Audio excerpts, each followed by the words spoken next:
Vadodara golden ચોકડી નજીક અકસ્માતનો બનાવ।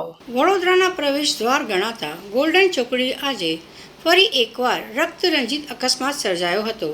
અમદાવાદથી સુરત તરફ જઈ રહેલા એક પૂરપાટ ઝડપે દોડતા ટ્રેલરે એક્ટિવા ચાલકને અડફેટે લીધો હતો। આ અકસ્માતમાં વડોદરાના છાણી વિસ્તારના રહેવાસી માત્ર 18 વર્ષીય યુવાનનું ગંભીર ઇજાઓના કારણે મોત થયું છે। ભર જુવાનીમાં પુત્રના મોતના સમાચાર મળતા જ છાણી વિસ્તાર અને મૃતકના પરિવારમાં શોકનું મોજું ફરી વળ્યું છે। અકસ્માતને પગલે હાઈવે પર ટ્રાફિક જામના દ્રશ્યો સર્જાયા હતા। સ્થાનિક પોલીસ તાત્કાલિક ઘટનાસ્થળે પહોંચી હતી અને મૃતદેહને પીએમ અર્થે ખસેડી આગળની કાયદેસરની કાર્યવાહી હાથ ધરી છે। ગોલ્ડન ચોકડી પાસે ભારે વાહનોની અવરજવરને કારણે અવારનવાર આવા અકસ્માતો સર્જાતા હોય છે, જેણે આજે ફરી એક आशास्पद युवानो भोग लीधो छे। मैं तो एक्सीडेंट हुआ था तो हम तो ट्रांसपोर्ट वाला है, यहाँ पे बुलाया उसको बैटरी वाले को और एक ड्राइवर दिया है उनको पुलिस स्टेशन ले जाने के लिए।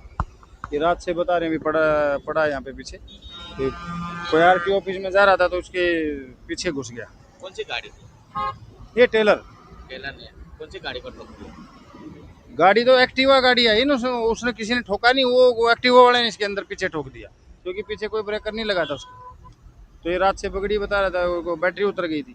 अभी गाड़ी में डीजल भी डाला हुआ है, वहाँ डीजल गिरा हुआ है तो डीजल डाला है उसमें, डीजल में एयर ले गई थी गाड़ी। तो अभी ट्रेलर खड़ा हुआ था, टेलर खड़ा हुआ था ना, रात से ही खड़ा हो तो यहाँ पे खड़ा हुआ था खड़ा यहाँ और पीछे से एक्टिवा चला गया। पीछे से एक्टिवा वाला स्पीड में आया, उसने ठोक दिया।